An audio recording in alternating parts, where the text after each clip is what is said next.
Good afternoon, everybody. It is Wednesday, I think, Wednesday at 3 o'clock, and that ding was, I just got a text, which I'll get rid of.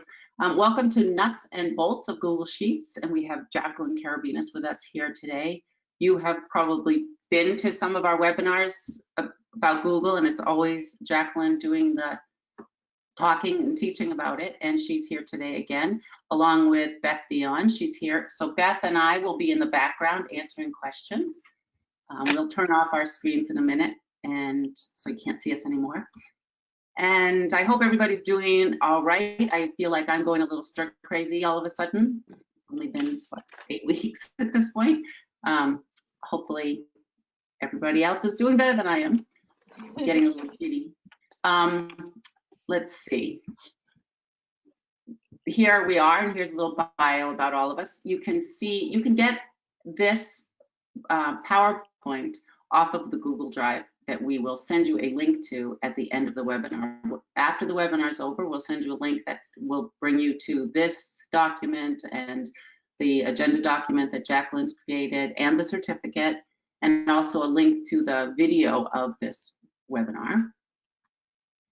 I want to thank the DOE. The DOE is sponsoring all of these webinars during all this stay-at-home time. And thank you to the teachers who I know are exhausted at this point, especially those teachers that have children at home. Makes it 14 times as hard. I'm a math teacher. And thank you for your patience while you learn all this. And I know there's a lot to learn. And we're all getting better and better at it pretty quickly. Actually, 2 months is pretty quick to be learning all these things. Everybody will be muted during the webinar. If we unmute somebody, the noise gets very loud. And if you're on your phone, you have to actually, we can't mute you, you have to mute yourself. So if we start hearing people on their phone, we'll just stop. Jaclyn will just stop and say, could you please turn off your phone? Yes. You need to share your, you need to share your screen. Oh, I'm not sharing my screen. Oh dear, okay. I'm gonna go back. One page, first I'll share it. Thank you. There we go. Is that better? Yeah. Now you can see it. Thank you, Beth. That's really why we have more than one person. So you missed the first couple slides, but that's okay. This is the other 2 slides. There was a welcome, and then it had the picture of the 3 of us, and you can see us, so you don't really need the picture. If you have not been to NewHampshireLearnsRemotely.com, you should go there and just see what's out there. There are calendars of events and wellness ideas and teaching ideas and videos, and it's a great place. There's so much out there that of course you can get lost in it, but it's a great place to look at, and that's put out by the DOE also. Any other things I have to say before? Anybody that I have forgotten? Jaclyn, Beth? No, we're ready. After the webinar, we have the New Hampshire Student Musician of the Week to perform, and we show that slide at the end as well. All right, I will turn it over to you, Jaclyn. Thank you. Hi, everyone. Good to be with you all again.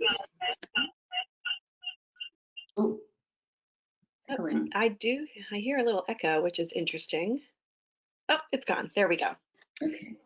Welcome, everyone. If you have been attending the webinars, you already know me, so I feel a little silly introducing myself week to week, but I'll do it anyway,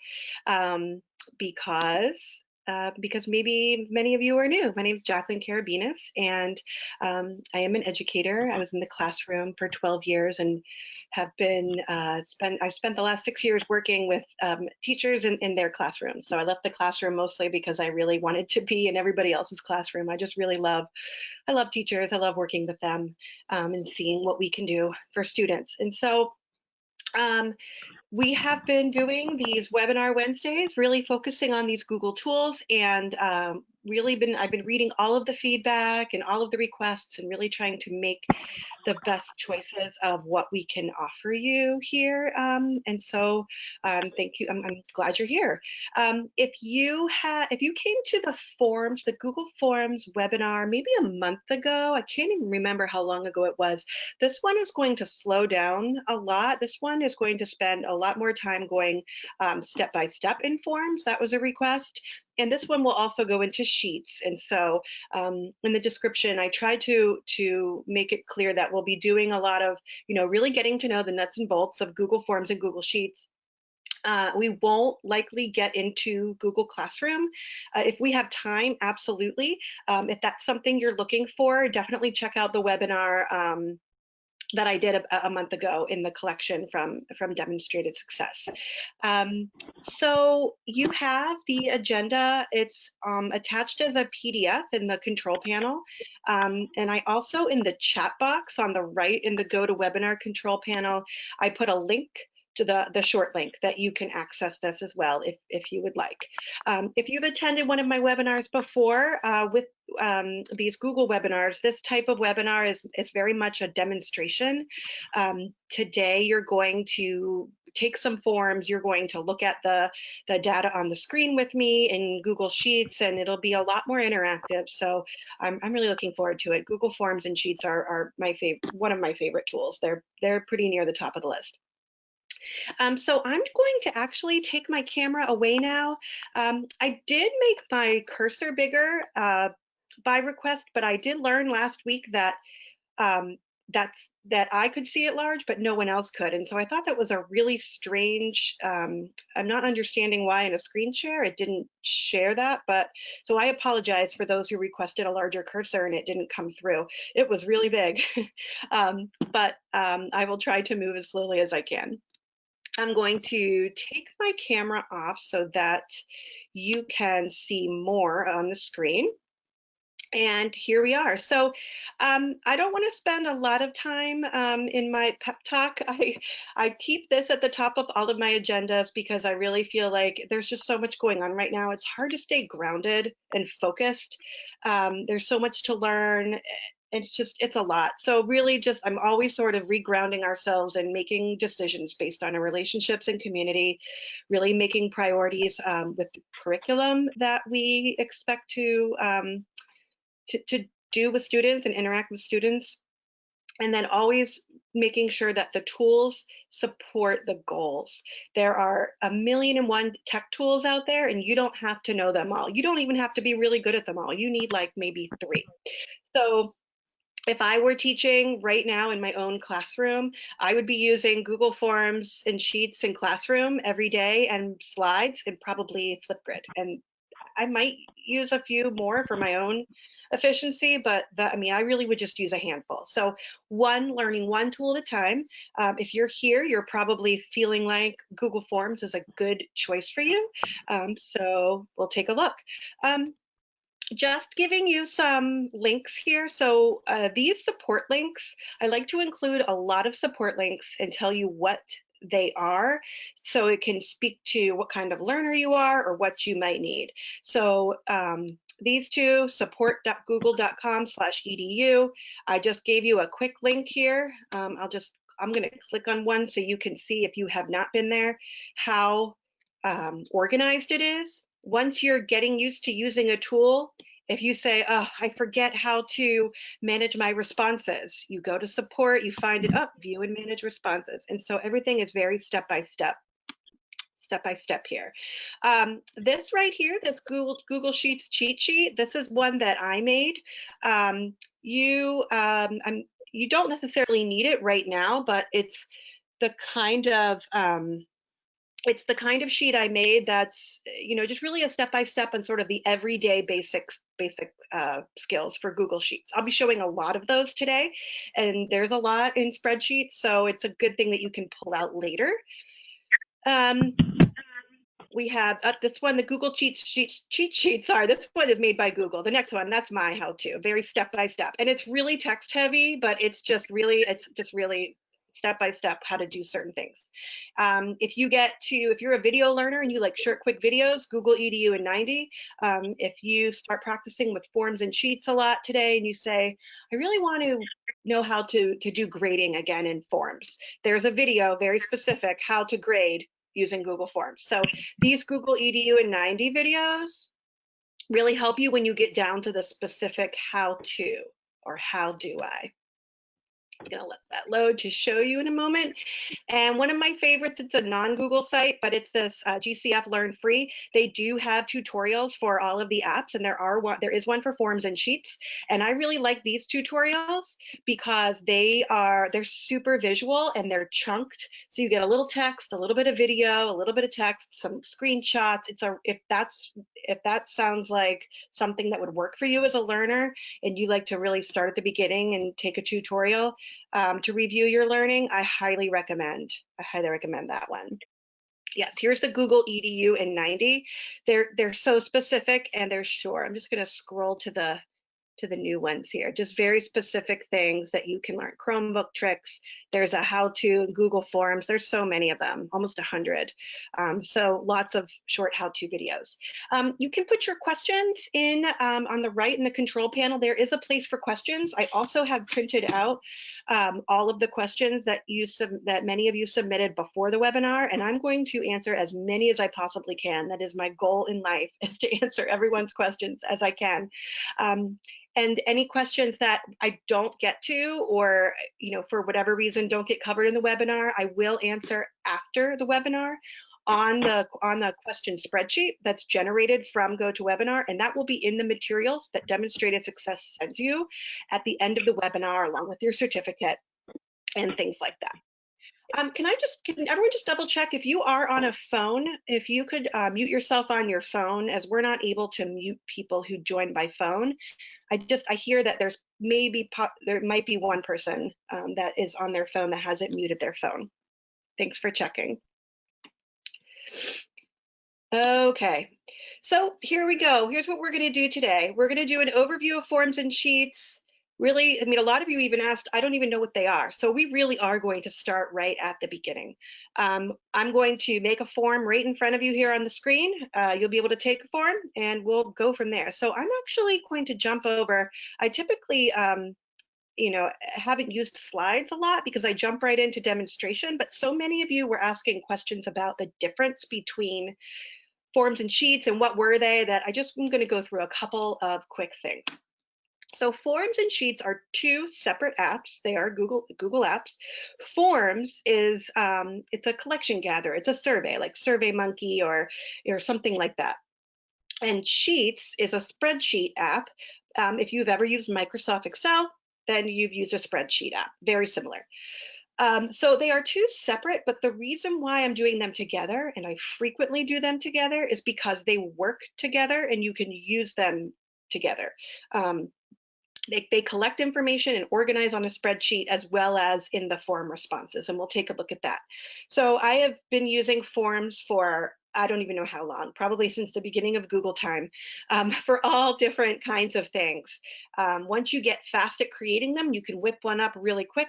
Students get really good at making their own. I've talked to a lot of people wanting students to create forms for things like reading logs, just to have their own and keep track of things they've been reading while we're all at home. Excuse me.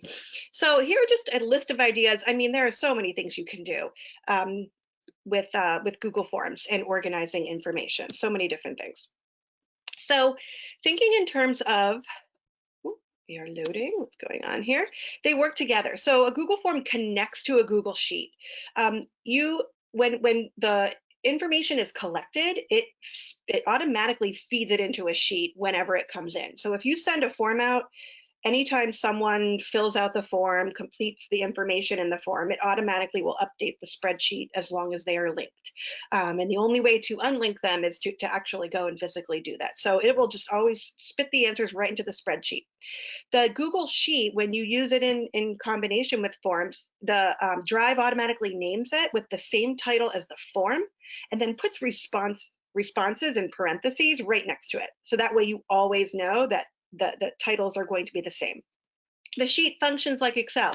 I have never taught higher math, so I cannot speak to that, but I do know many math teachers that have been able to do pretty much everything they've done in Excel in Google Sheets. I think that there's definitely space for both of these tools, but if you can do it in Excel, you more or less can do it in Sheets. So if you are brand new to spreadsheets completely, you've never touched Excel, this will be super new for you, but spreadsheets are really awesome. They're one of my favorite things. I love everything in a spreadsheet. You can format your sheet and do all sorts of things just like you would do in a doc. And I'll show you where to find what are called add-ons today. I won't have time to demonstrate a lot of add-ons, but add-ons essentially, they add on to an app where it's like a tool, it's allowing it to do something differently, a different function. So both forms and sheets have different add-ons that help them do a variety of things. So we'll take a look at some of those. So many different ways you can use them, especially right now. I mean, really for the social emotional check-in. Some people are using forms for attendance right now. Just lots of different things that you can try. You can see here, there's just some quick screenshots. When you're in a form, you can view your responses right in the form. You get responses in graph form, depending on what type of question they were. And then there's also, of course, the spreadsheet. So I just wanted to kind of show you the varying ways you can collect and view data in a number of ways with these tools. Lots of different places, lots of different ways that you can design your form for varying questions and colors and all sorts of things. We'll also look at ways to share a form today. Actually, that's a poor choice of words. I really shouldn't use the word share. I should change that to send, because forms functions differently than the other apps. That should really say sending a form. A lot of people are sending forms right now, right in Google Classroom. Some people are sending the links and posting them elsewhere, and I will show you that also. And just a quick overview of sheets that I already kind of talked about. It's great to have a single location for multiple people to input and access data. You can make templates, lots of different things. I organize so many things in sheets that I think a lot of people might do in a doc, but you'll see why I organize a lot of things in sheets. There's a lot of ways that you can do it. These tools do work together, but sometimes you don't need both. Sometimes you think you need a form feeding into a sheet. Sometimes you just need a sheet. It depends on who needs to access it, who needs to input the data, who needs to access that information. It really just depends on the who, I would say, as far as deciding if you need a form gathering information, feeding it to a sheet, or you just need a sheet where you're adding information. So just something to think about. Okay. I'm going to jump out of this screen and head over into forms. And I'm going to start at the beginning because I promised that I would start from the beginning for everyone. So I'm in my drive. And if I go up to new and click new, I have all of my options to upload folders or files, and I have all of my apps. So I can also click on the waffle in the top right and access forms. I'm just going to do it here from Drive right now. So when you get down to more, you open Google Forms and you get the option blank form or from a template. I pretty much never use these choices. I might just open it on its own. And when you do this, it just creates a blank form for you. It just opens it up. It's a blank canvas ready for you to work. If you were looking for a template, I'm just clicking on the upper left here. So if you did choose that template option, it takes you to all of your forms separated out from Drive. And I can see any forms that I've made, but there are also here, let's see, I'm just gonna move, there we go. You can also see that they do have some templates here. I mean, they're helpful. They're a helpful place to get started if you're feeling a little unsure about a blank canvas. Certainly they're just really, the text just is set up. I'm just going to open one so you can see. It's really just showing you. I almost think of these as examples over templates, honestly. But if you are very, very new to this and still having a hard time wrapping your brain around what this even is, I would go into templates and click around and just kind of take a look at some of the things. So you can see a short answer, a place for a name. We have multiple choice. There's check boxes. You can do more than one. Lots of different ways that you can do that here. Here's another like a quiz or activity. On landforms. So again, you can see images. I'll show you how to add those in. all different kinds of things that you can do with these. So I'm just clicking back over to my drive right now. So when you do create a new form, it does just open that blank form. And when it opens the blank form, you can get started. So I am actually going to go back into that blank form so that I can model for you exactly what you would see. So the first thing I like to do when I'm learning a new tool is get to know the anatomy of the tool, and really just get to know where are the tabs, where are the icons. And I do this with every tool. One of the places that I've been doing work with is using Microsoft products right now, and it is so hard for me. It is, but I force myself to learn the tools because it reminds me what it feels like to learn a new tool from scratch. And so I've been learning how to use Microsoft Teams and things like that. And the first thing I do is what I'm recommending here. I look for all the icons and I hover over them. I click on things to see what they do.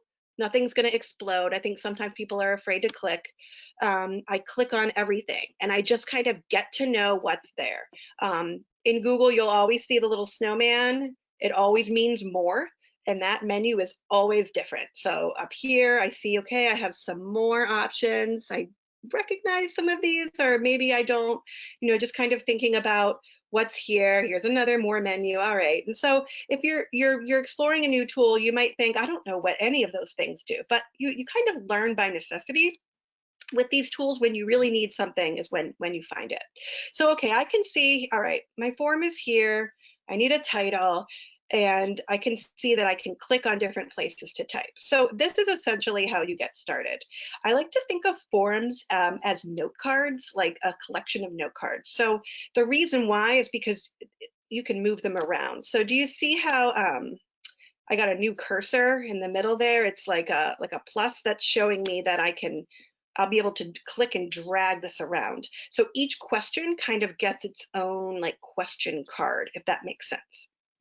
Okay, so I'm just going to title this Getting Started Form.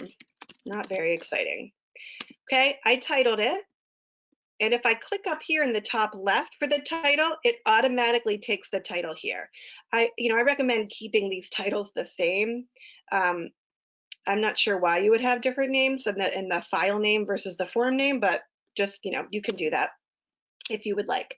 Form description, this is where I tend to put instructions for people who are going to be taking the form. And then I click on the next question. So I always do the first question, what is your name? And Forms is smart. It will guess. When you start writing the question, it uses AI to figure out the kind of question that it thinks you're trying to ask. And if they're wrong, you can just change it.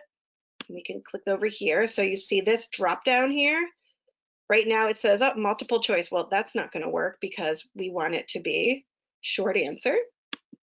So I'll click short answer. So that person filling it out will put that in. Forms under the umbrella of GSuite for Education. So I assume that most of you, I hope that all of you are working through the GSuite for Education accounts from your schools.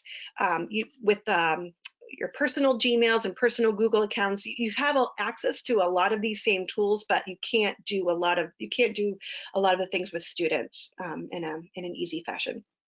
So I'm going to make my question, and let's say I wanted to add a picture. So you see how when I hovered here, I just moved my mouse, that little picture guy, he appeared right there. So when I click on that, I get my options. Do I want to upload it? Is it a picture I have on my desktop, or in my do I have it in my drive? Do I have it in my Google Photos? Do I have the link to the specific one? Am I taking a picture right here? Maybe I'm just going to hold it up and take the picture and insert it right from here. That's one thing that you can do. And so lots of different ways. All right, take my picture. I'm not going to do that right now. I like to find the images. If I'm putting images in a form, I don't make a big deal out of it unless I have very specific images. I just will search quickly from here. So like the landform one that I had earlier, it's doing a Google image search for me. I just type in mountain. I'm just going to pick one and insert it.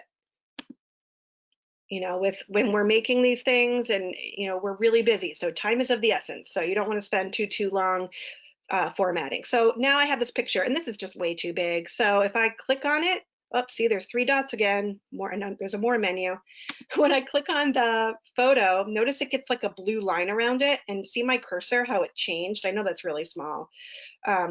This cursor says, oh, you can drag and resize it. So I can do that, however it is I need to do it. There we go. And then 3 dots always means more, right? So I can do all kinds of things, add a caption, align it, that kind of thing. And so that's how you would insert an image that you needed to go for a question. You would do the same thing for if it were for a response, like a multiple choice. So let's take a look over here, continuing to look at the anatomy of our form here. So over here on the left, you can see all of the different options that we have. Add a question, just click the plus, and here we go. Now we have a new note card. Remember I said they're kind of like note cards because you can drag them and reorder them if you need. Okay. For this one, this add title and description, if you have kind of a longer form or you want to have it like in sections, maybe you have like a vocabulary section of something or a watch and learn, like a video section, you can do that. You know, you don't have to get super fancy. That's the thing. You have a lot of things that you can do and try, but you don't have to get super fancy. And then video, that's another one. Video is the same. So you click on it, you could do the video search right here, or you can, if you already know the YouTube URL, you can have it there. And yes, the video does have to be a YouTube URL to put it in there. I know that's not always ideal, but you put your YouTube URL in there, and if you are super worried that students are going to click on it and then end up on YouTube, you can. I'm going to click over to a different form example here. All right, so let's find, no, there's a video here. Okay, so this one is a video right here. Actually, you know what? Let's put this in preview mode. Okay, so this is how you would see it or a student would see it. So let's go down to that video. So if you really didn't want to embed the YouTube video in here, you could make a safe YouTube link. So safeyoutube.net. It's a completely different website. You go to the website, you paste in the YouTube link, it gives you a brand new link, and that's the link you use. So that's another thing you can do. This will open in a new tab. So just keep that in mind if you think students might get distracted by having too many tabs open. But it is a nice little tool. The other thing too is that when you embed a video in a form, it's not very big. And if it's the kind of free video that has, you know, little ads on the bottom, they start to take over the screen. And so, I mean, it depends on what kind of videos you're using, where you're getting them from, if it's something that you know, have a subscription for through school or whatever it may be. Just kind of keep that in mind. Okay, I'm going to go back to our getting started form that we've been working on. And so you can see that I was just in this landform form, and you can see that, you know, this one looks all nice and shiny, tied up with a bow, right? This is the view, like the preview. This is what a user would see. A student would not see this little pencil icon in the bottom right where it says edit this form. You see that if you created the form in Classroom, any co-teachers will see that. They can edit it, but students cannot do that. So I'm going back into our getting started form, just our little play form here. And you can see now, because I'm in edit mode, because I own this form, right? I have all of these tools everywhere, whereas in the preview form, I did not. Okay, let's take a look here, just continuing on the anatomy. So you can, you know, change the color, you can upload an image by choosing the theme. This eyeball is preview. This allows you to do what I just showed you, which is take your own form. I always test out my forms. Still to this day, I test out every form I make to make sure that it's doing what I want it to do, or feels from the user student side the way I want it to feel. Or you know, sometimes you design a question, and then when you go to take the form as a student, you realize, that doesn't really make as much sense as I wanted it to. So it's good to use the preview. Settings. In settings, you have 3 tabs. General settings. I always check collect email addresses. Limit to 1 response. This was actually a question that I saw submitted before. So somebody asked, you know, why does it say that they'll have to access their Google account? And because the only way that Forms knows that you are only allowed to take it once is if you log into your account. So it's just, that's why. So, you know, people would have to be into their account, logged into their account to only limit to 1 response. Presentation basically just means how do you want it to look? I think that's confusing. I think they should rename that. But this is, I use this the most often, a confirmation message. This is the message they'll get when they complete the form. I love putting fun messages in there for students. When I use forms in my classroom, you know, for a lot of blended learning, if students were doing a form as an activity and I was working with a small group at a table or something, I would make the confirmation message what they were supposed to do next, so they knew what their next step was, you know, what their choices were. So lots of different things you can do with a confirmation message. I like to use them.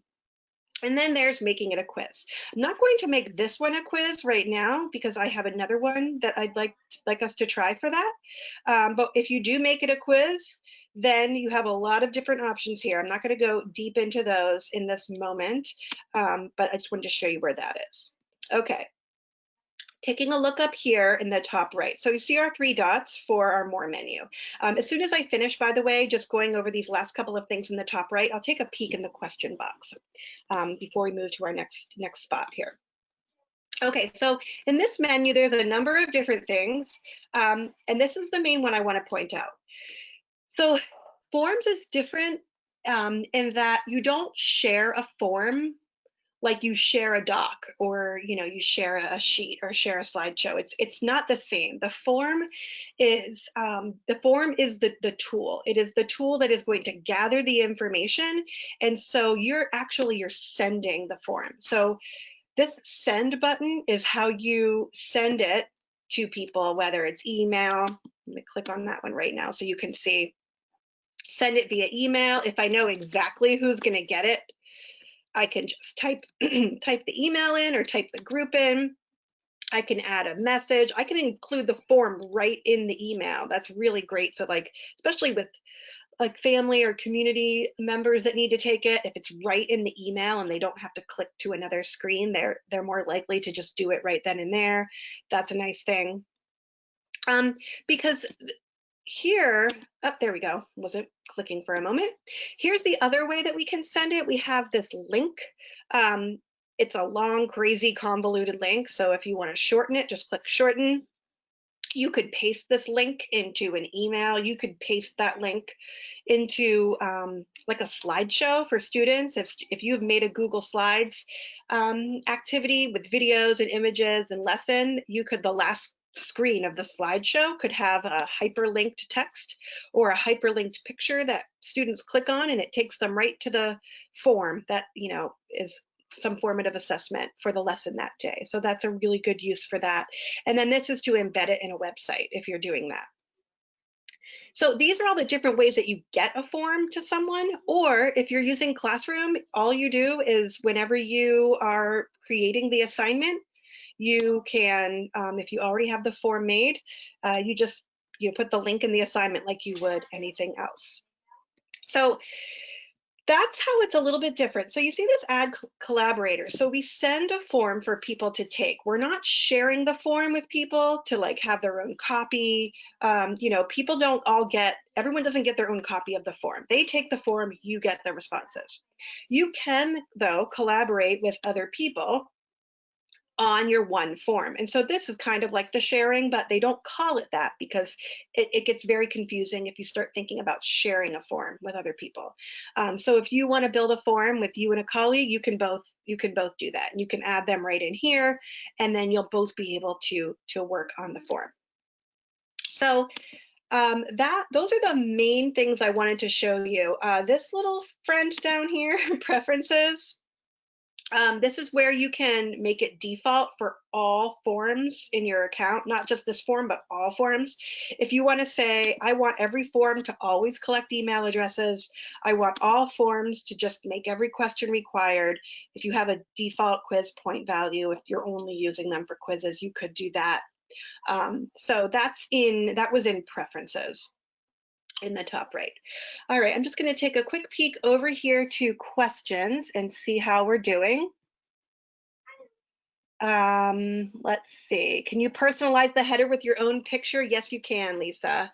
Absolutely. Can you add more than one picture in a question? Yes, you can, Samantha. Especially if you're doing like multiple choice or something like that, you can put here. Let me just show you. Yeah. So here with this landforms one, like for someone's a kindergarten teacher out there and was asking for kindergarten tips. If you want to use all picture-based things, this is something you could do. Add a picture for each of them. Let's see, just taking a look through. Can you personalize? Yeah, we already asked that one. And Elizabeth's asking about sharing my top add-ons. Yes, yes. I'm going to write that down and make sure I do not miss showing you that right now. Okay. All right. You guys are doing great. Lots of good questions so far.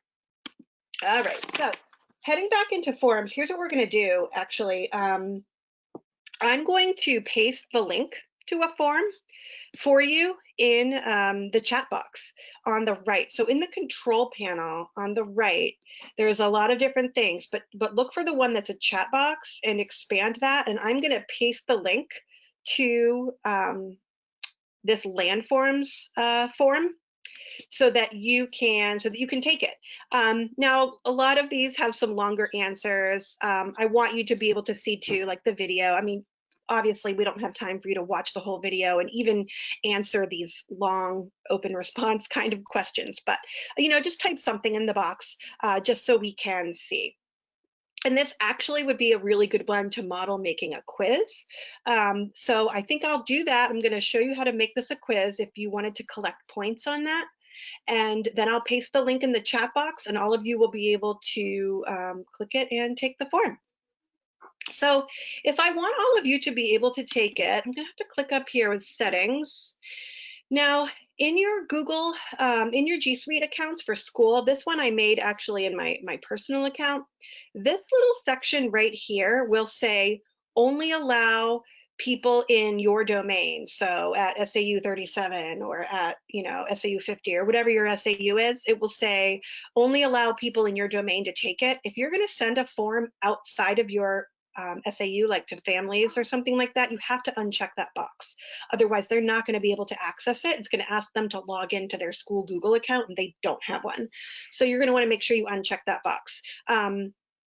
Just kind of a little reminder there for you on that. Okay, so let's say, you know what? All right, I do want to make this a quiz. So I went to the gear in the top right for settings. Here I am in my settings. The gear is in every tool. You'll always see a gear. It's always settings. And I'm going to go over here to the quizzes tab and I'm going to select make this a quiz. Now, do I want to release it immediately after the submission, later after manual review? Well, it depends. If you're asking all multiple choice, one word answer, there's only one right answer kind of things, you could do it immediately after each submission. I pretty much always do, later after manual review because when I do forms with students, I don't tend to ask a lot of black and white multiple choice questions, especially in this setting. It's not really showing me what they know. I mean, they could just look, look anything up. And so I really want to ask higher level order thinking, maybe more depth of knowledge, thinking like depth of knowledge 2 or 3. And I'm going to need to hand score those. So I'll just do this later after manual review and then decide, do we want them to be able to see their missed questions, correct answers? Okay, this is a good one. So I'm going to click save. And now that I've made it a quiz, when I click on each note card, now I have a new tool, answer key. Now I have to go through and I have to answer each one. Well, this one doesn't really work what is your name? I mean, there's not going to be any points. There's not going to be anything. So that's not something that we want to score. This one, okay, which of these occurs when a river runs across land over time? Correct answer is going to be canyon. Whoops, I need to click on my answer key. There we go. All right, so I want my correct answer to be canyon, and see how it gives you a little green check mark. So you're like, okay, I got that answer right. Now, add answer feedback. You don't have to do this every time, but if you were creating forms that you wanted to really be like self-guided for students for practice, you could give them feedback for an incorrect answer or a correct answer, and you can give different feedback for each one. You can also put a link in, and you can put a video in. This is so wonderful because let's say you're teaching math and you have a video that models how to do division in different ways, and someone gets something wrong. You might put the link to that division video that students watched at the beginning of the week. Watch this video again to double check your math, or that kind of thing. Or you can just say, great, or try again. Or you can put full explanations, depending on the type of question. There's a lot of opportunity for you to do that here. Oh, and I need to decide how many points. I'll just make this 1 point. Okay, here we go. Put these in order. Now I need to do my answer key again. All right.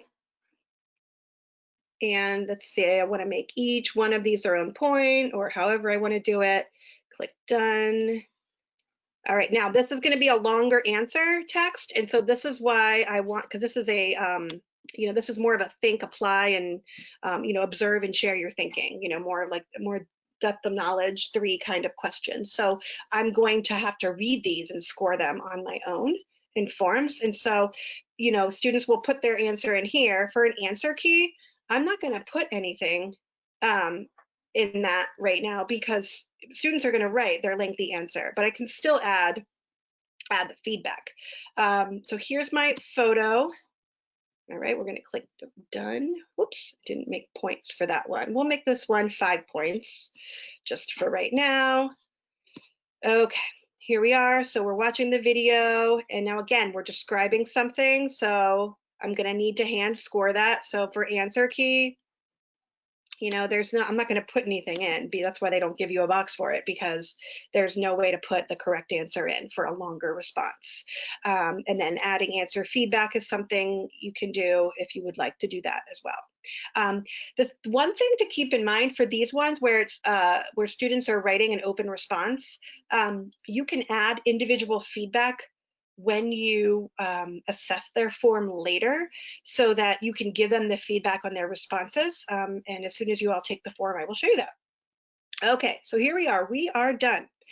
So now I'm going to click send. So remember, I need to get the link to all of you. So I'm going to click send, and I'm not going to collect email addresses right now. I'm going to click on the link, and then I'm going to click on copy.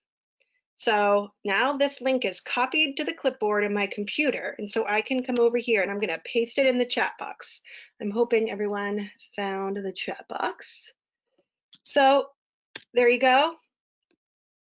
And when you click on that, you're going to take the form.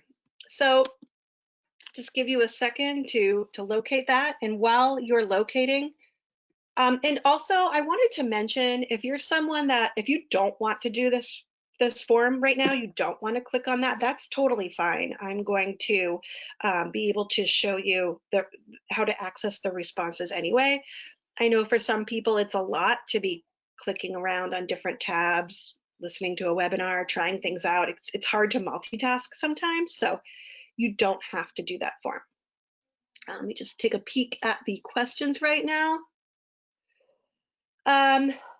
So Elaine is asking, what do we click on for an open-ended question? So actually, if you start typing that, it's going to guess paragraph, but if it doesn't, you'll choose a paragraph type, and that just gives them more space. Oh, Elaine already got it. Sorry, maybe someone else had that question though. How did I create the sand, pebble, rock option? Great question, Kevin. I'm sorry I didn't model that. So this question type here, and I'm just going to answer a few questions if that's okay. while you're taking the form. I know that's some serious multitasking. Okay, so how did I collect this? So this is called a multiple choice grid. So this is like, you know, when you take those, take different forms or surveys that have like sometimes, always, never or something like that. That's kind of how these are set up. These took me years to wrap my brain around. I still have to, it hurts my brain to create these, but I've seen some really good uses of these forums for in like social studies and different content areas for going through concepts and you know, listing answers to concepts. Just really neat. So you can do a multiple choice grid or a checkbox grid if you want people to be able to check more than one. So those are two other options. There's also, if you needed to do a linear scale, like rate something on 1 to, you know, 1 to 4, 1 to 10, something like that. Lots of different question types here that are good to play with.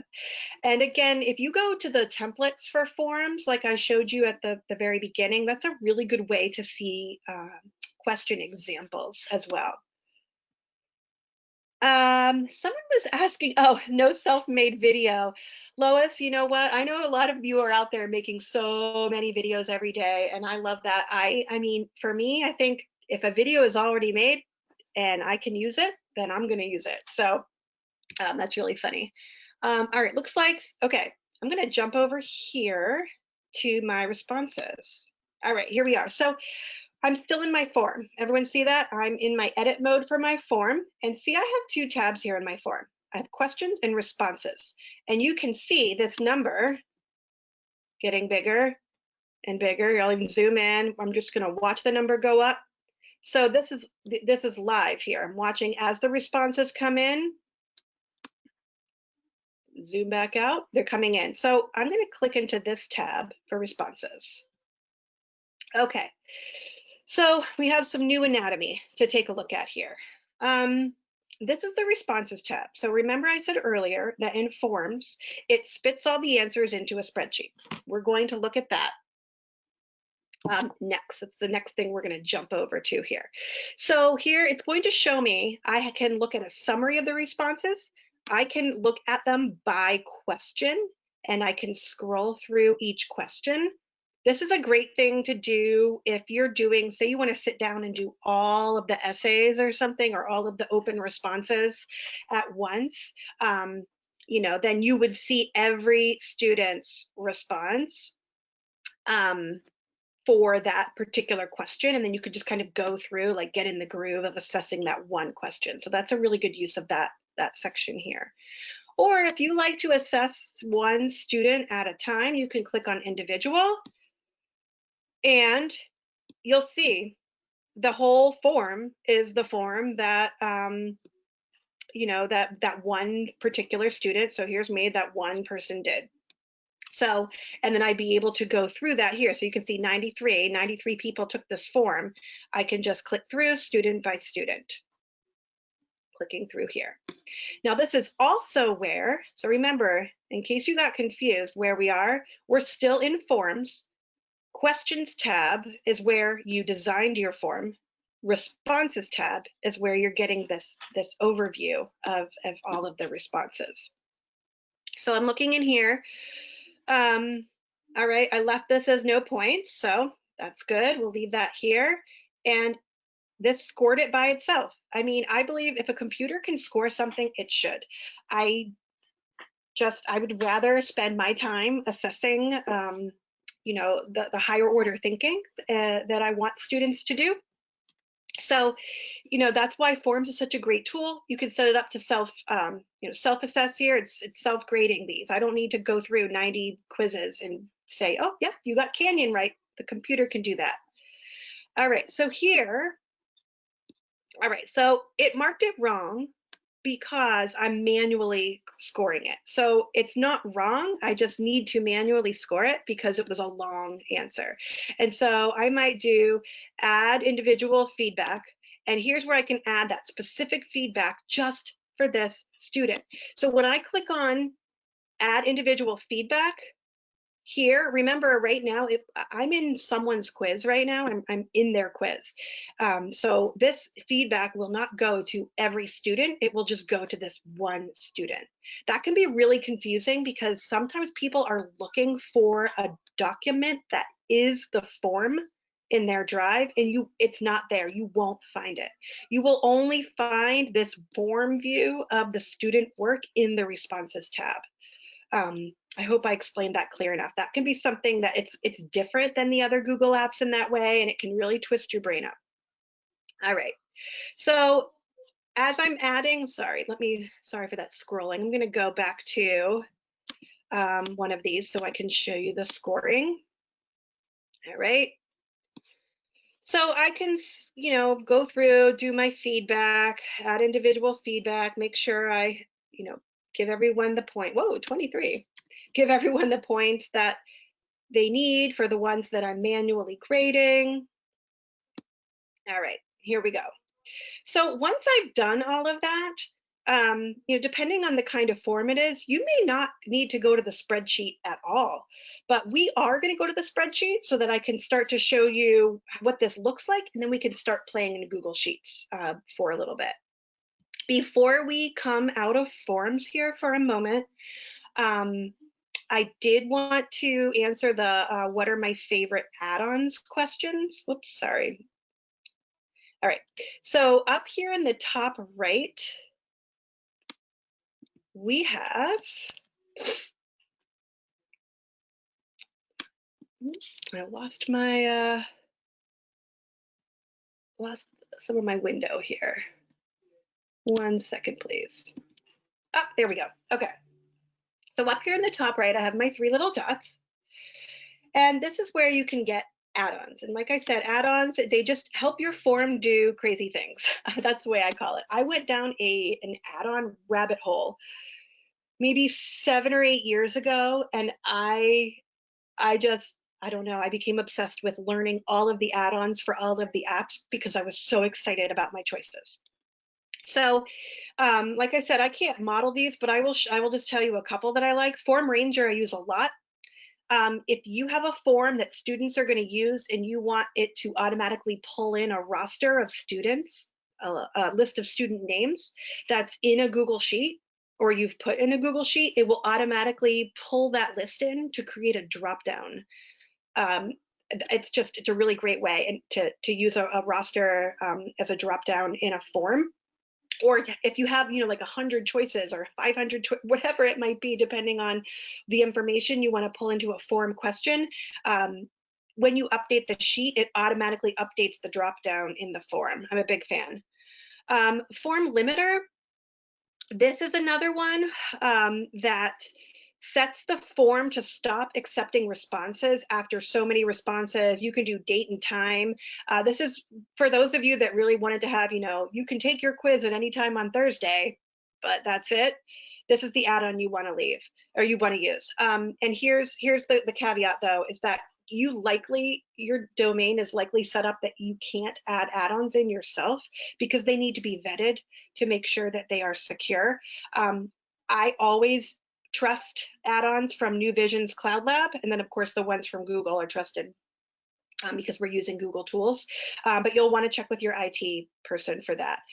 Sometimes they say no, and so just be prepared for that. So those are my favorites. Form notifications is nice because you can set up lots of different things, like depending on certain answers, it can email certain people.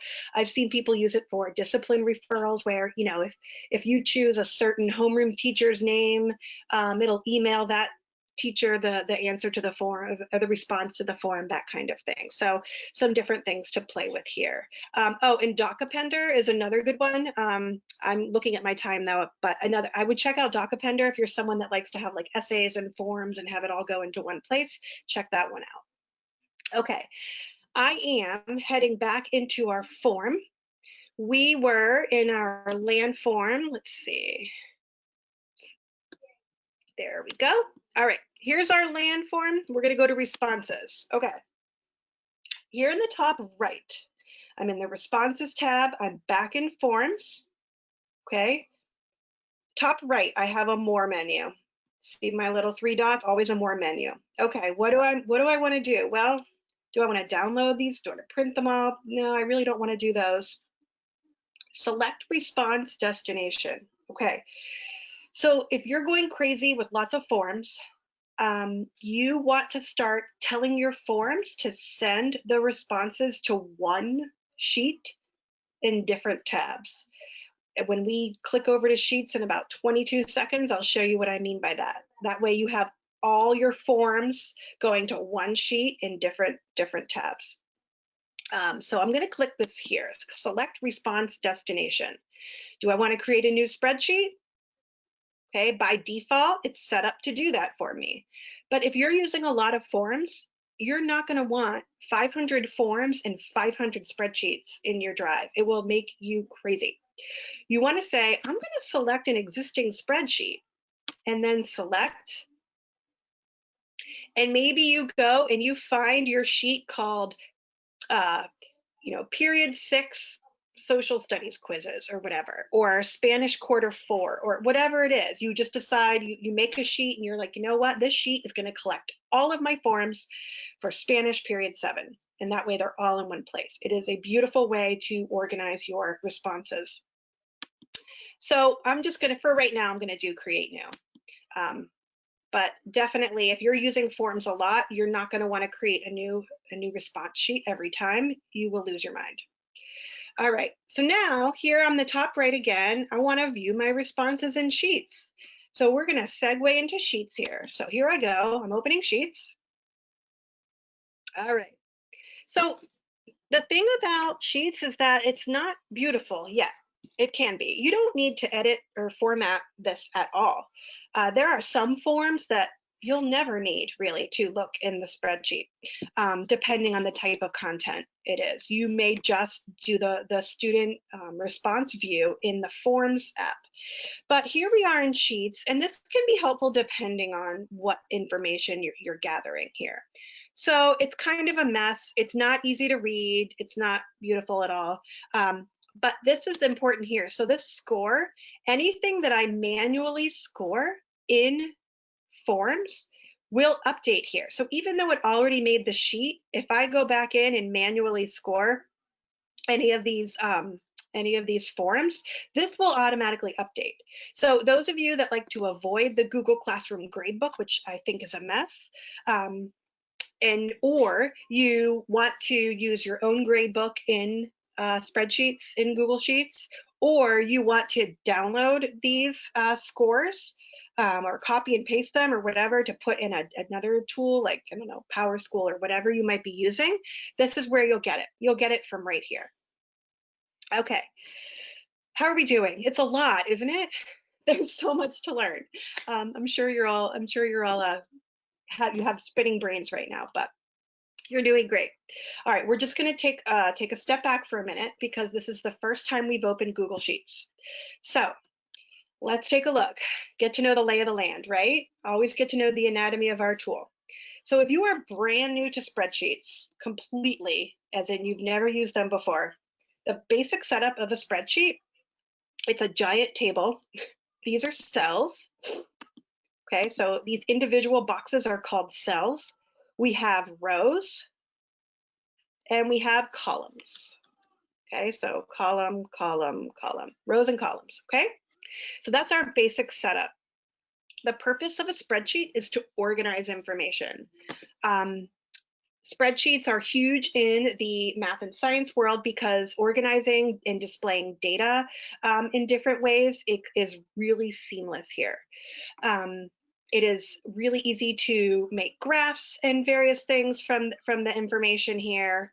You can do lots of math equations. You can total up scores, all kinds of things. I know a lot of people put forward questions thinking about collecting data for students in spreadsheets, and it's a great idea as long as you kind of make sure that only people have access to the form that should have access to that student data.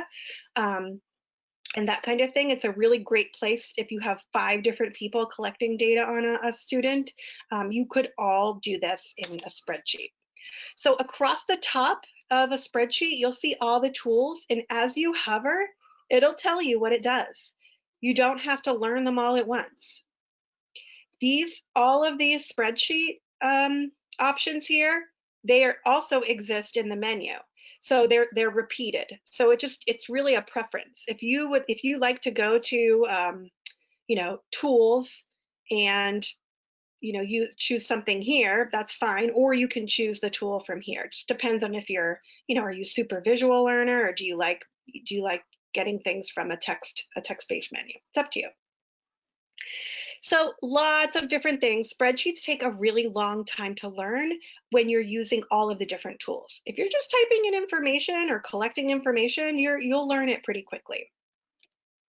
One little tip and trick I like to show people, you can do this in docs too.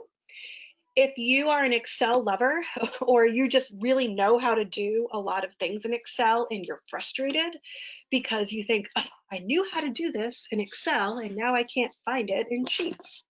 Over here on the right, see this little caret? It says hide the menus.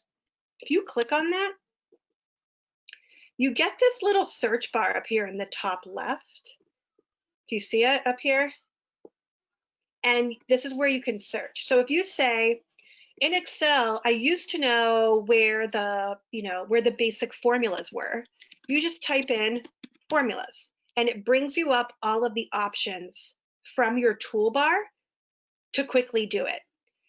Now, it doesn't show you where it is in the toolbar, but it's a really good tip and trick for when you're frustrated and you need to know something and you need to know it now. You'll figure it out later where it is, but you just need it now, just so that you can feel efficient, like you're moving forward. So that's one thing that I like to show people, is that little bar up there. Okay, so let's play with some of the formatting. Let's play with some of the formatting tools just so I can model that. If you aren't new to spreadsheets, this won't be very exciting for you, but I just want to take a couple of minutes to show people. So you can format text in almost the same ways that you can in a doc or somewhere else. The first thing you notice is that it's impossible to read these because they're not, they're running over each other in all of the cells. So what I like to do is I like to select the whole form in that top left. So there's this sheet, this square here, a rectangle. If I click that, it selects everything. And I'm going to go to this tool, text wrapping, right here. I'm going to zoom in case you can't see that. There we go. See that little one there? And I'm going to click on text wrapping. So I can overflow the cell, I can wrap in the cell, or I can clip it.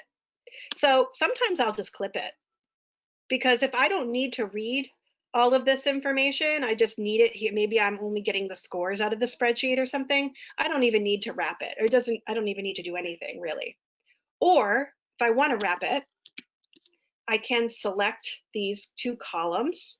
So I can click on those and select, and I will change that to a wrap. So if I use wrap, now I can read it all, and it expands the cell and all is right with the world again. So what if you want it to be a little bit longer? So one helpful thing to think about in spreadsheets, in Sheets, is that your cursor will change, and that means you can do something different. So right now I just have my arrow, but if I go right in between, I'm going to zoom in for this too, so that you can all maybe see this a little bit closer. My computer is being really touchy today with all the zooming in. Won't even let me today. Come on, work with me here, computer. I'll try one more time here. There we go. Okay. All right. So see how my cursor changed? That means I can change the width of the cell. Okay. I can also, whoa, that is really big now. I can also do that over here, and I can change the width of the row. So I use this a lot if I'm setting up a spreadsheet for that students are going to input things on, or I want it to set it up and make it look all nice. I usually do that first. I kind of decide which rows and columns need to be wider or deeper, whatever it is that you're trying to do to set them up.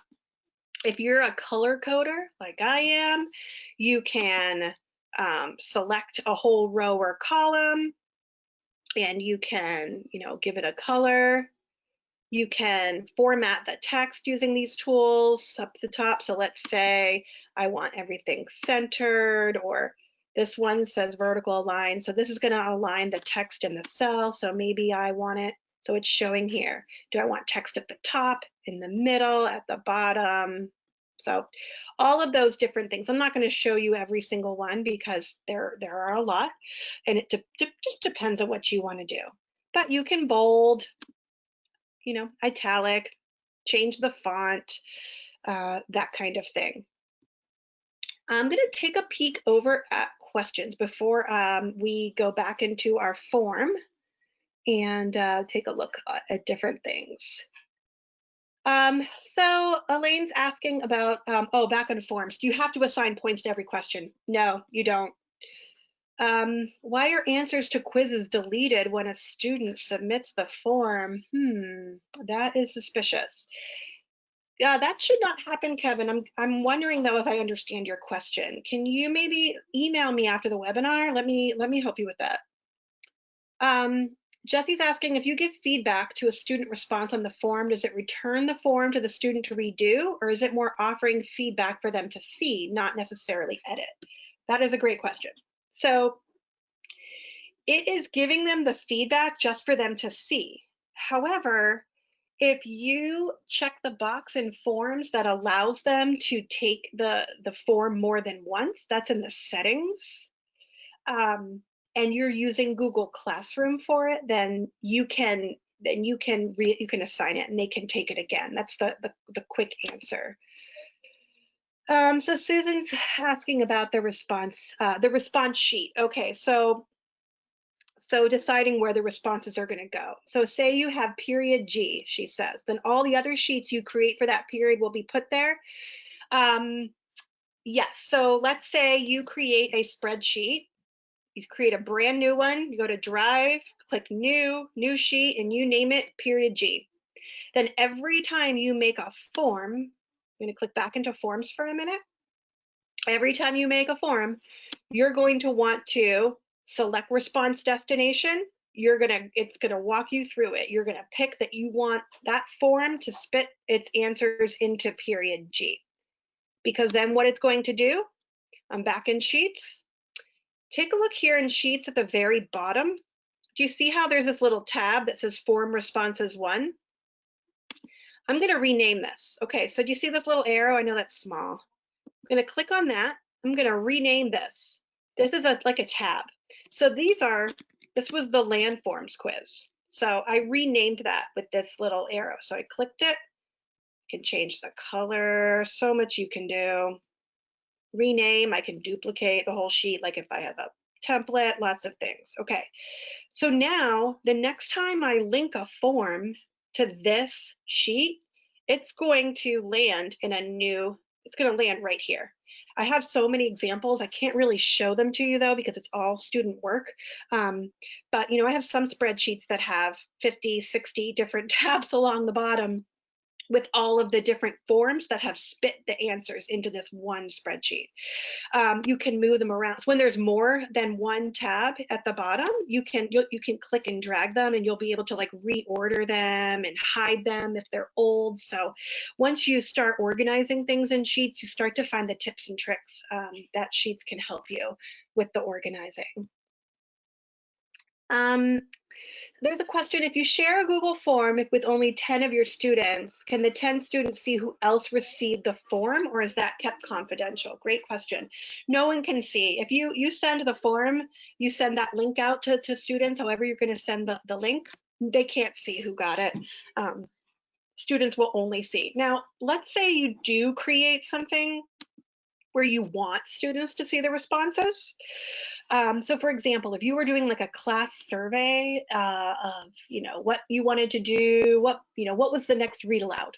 Okay, so maybe you made a form with 5 book titles in little, book previews, book trailers, and kids were going to, watch each trailer and, vote on their books.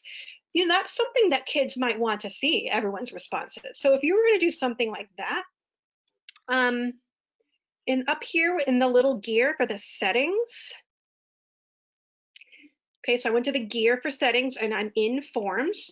See summary charts and text responses. This means that students will get this sent to them. They'll see all the responses. So yeah, you wouldn't do that obviously with a quiz or any student work, but if it was something that was collaborative, then you were collecting class data like that on a choice, you could probably do that one.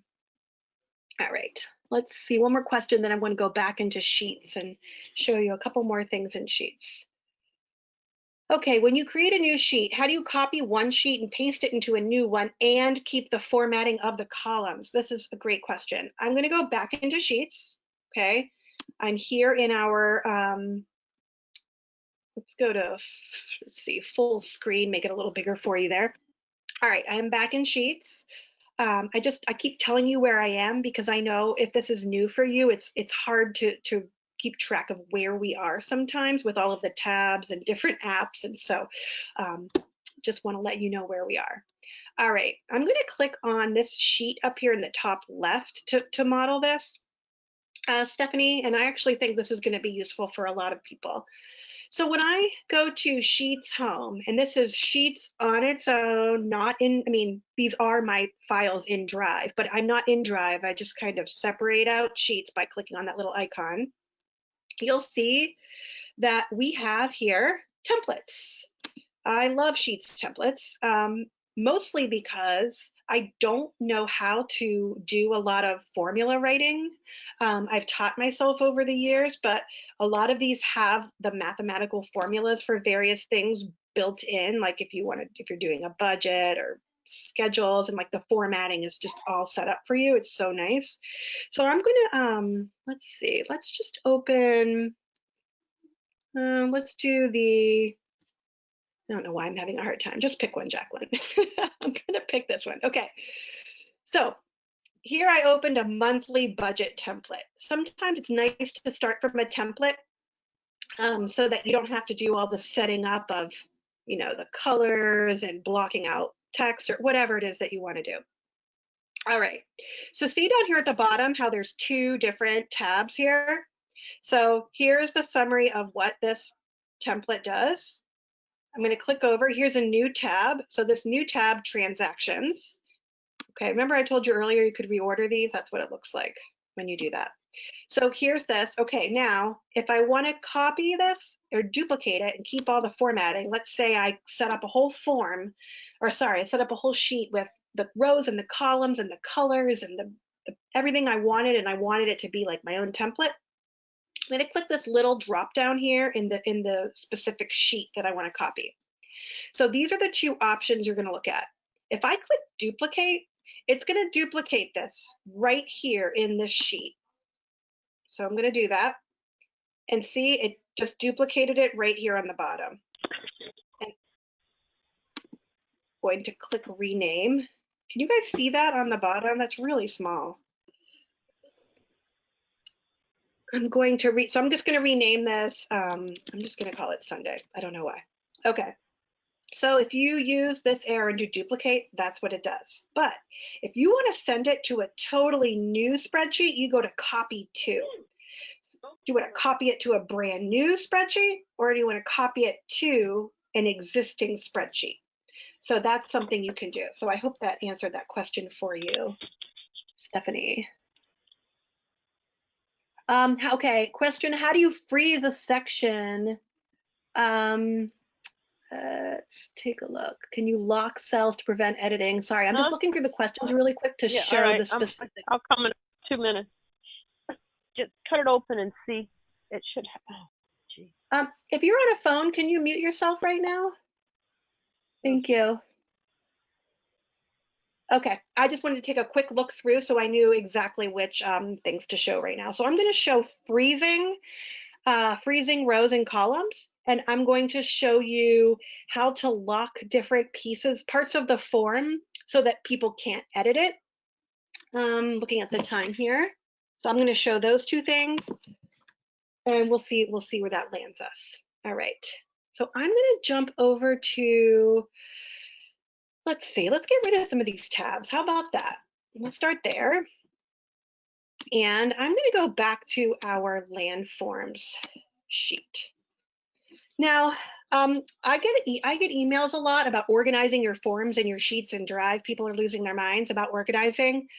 There are lots of solutions to that. One solution is to have your forms go to the same sheet in different tabs that I already showed you.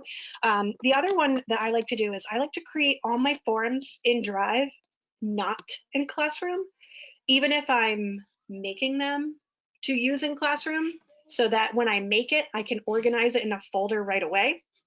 And then whenever I put it in Classroom, I'm not wondering where it was. Okay, I'm back here in my spreadsheet. So let's model a couple of these things here.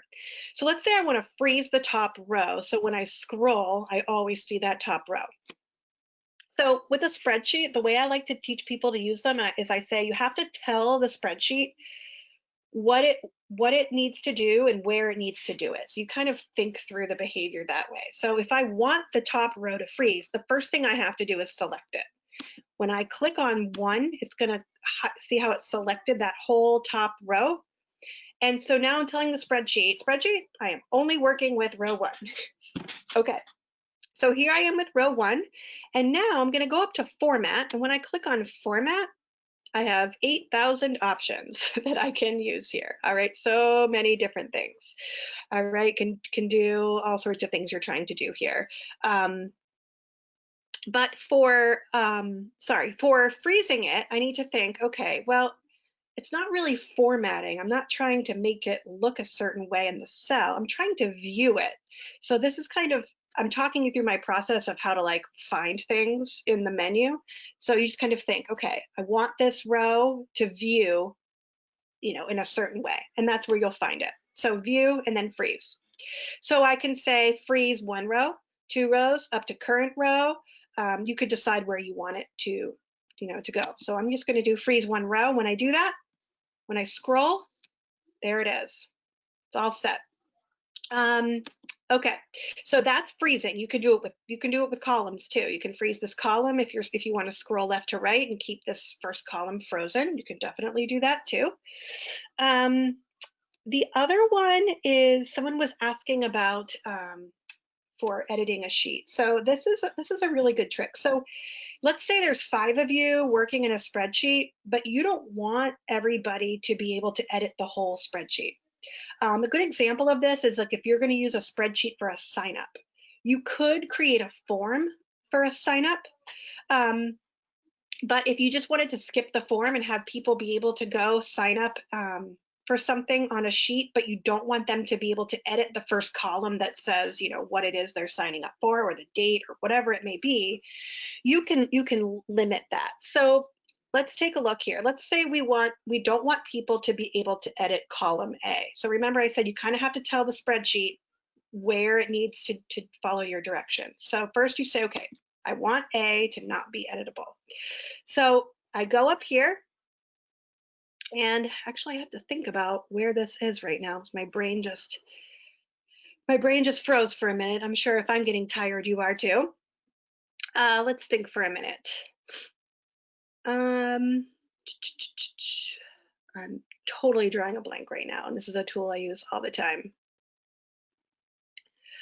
Let's go to conditional formatting. Nope, this is not what I want. I'm sorry, I'm totally just having a brain freeze right now. Let me come back to this. This is a feature I use all the time, but my brain is just not pulling it out right now.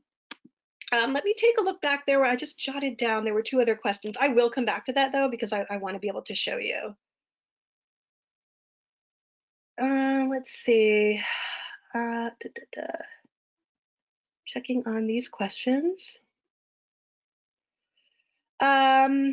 Okay.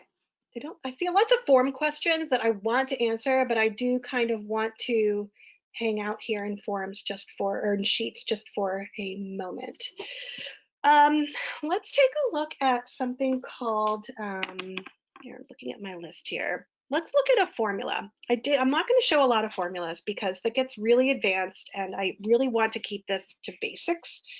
But I do want to show you how to find the sum, just a quick formula. So I'm actually going to, do you see the plus in the bottom right here?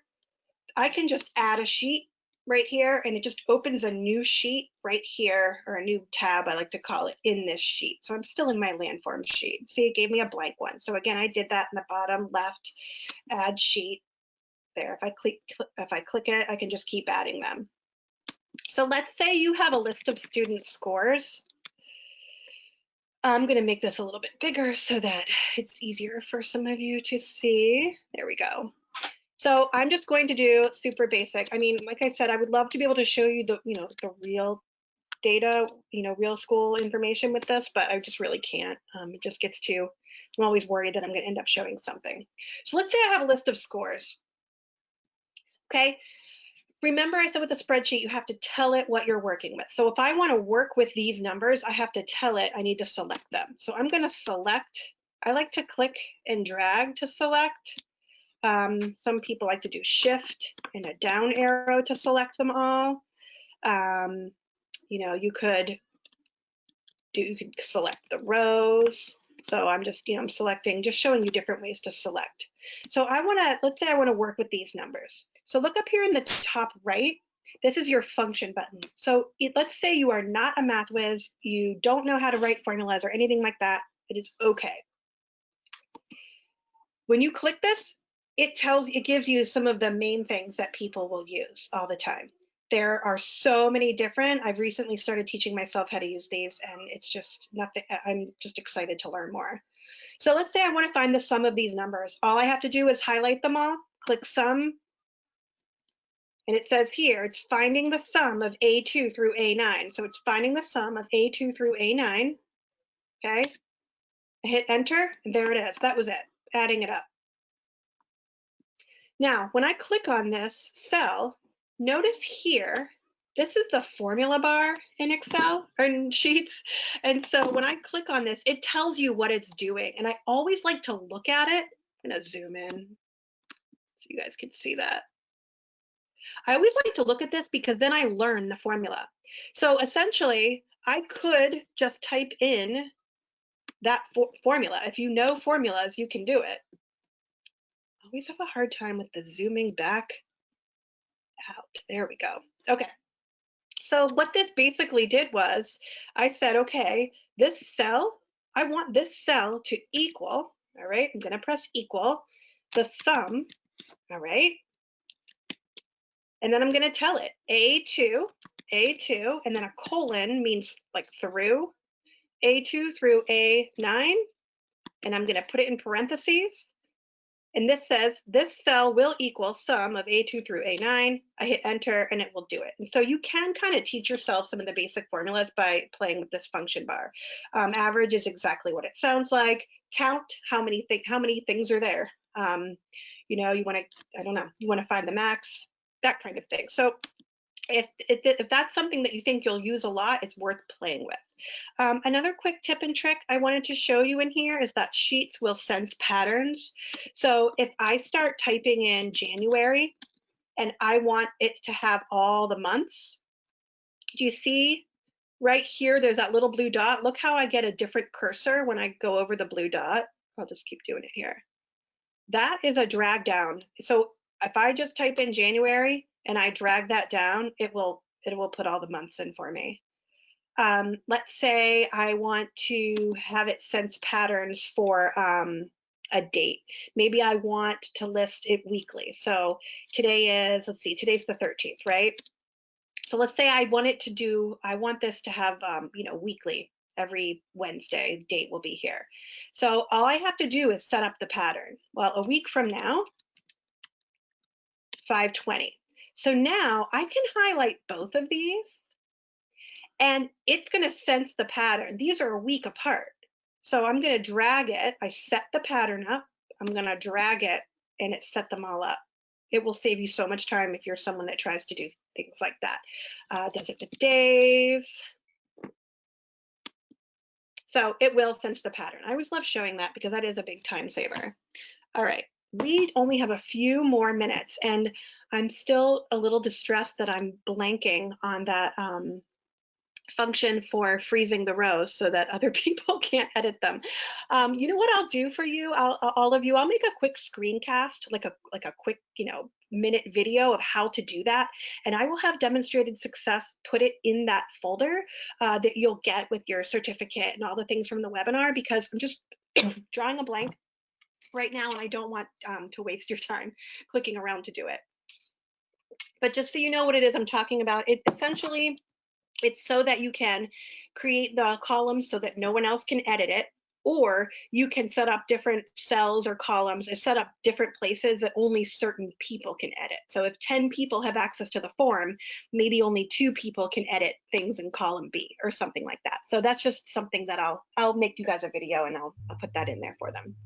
All right, so much we could do in Sheets, but I think we are going to wrap it up. So please remember that, we can't learn everything in Forms and Sheets in an hour and a half. We could spend a whole day doing this. And I would love to spend a whole day doing this with you, where I could sit with you and help you, but we're not able to do that right now. I will answer all of the questions afterwards. A couple of you I mentioned I wanted you to email me, so please do that.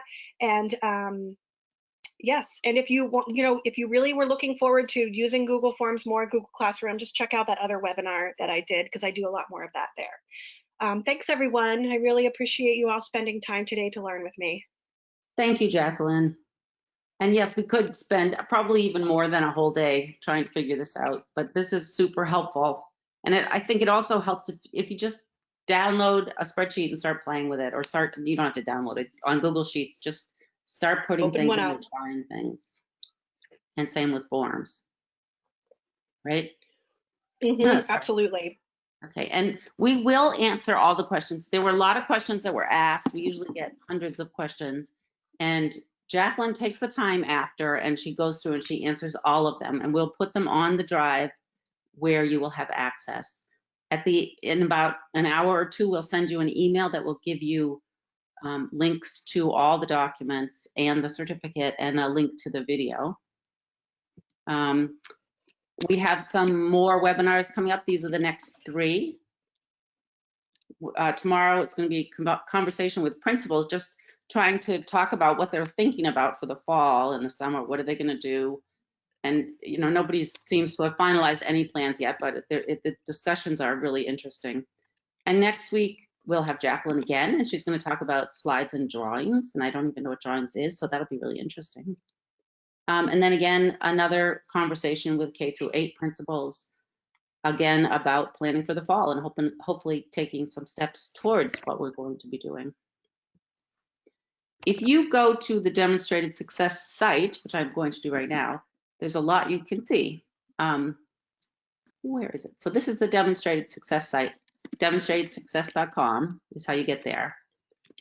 The first thing I want to show you is that we have a photo contest. So if you click on this photo contest, you can enter a photo and you can win $150 towards your classroom, a party, or anything you want. And we have second prizes and third prizes.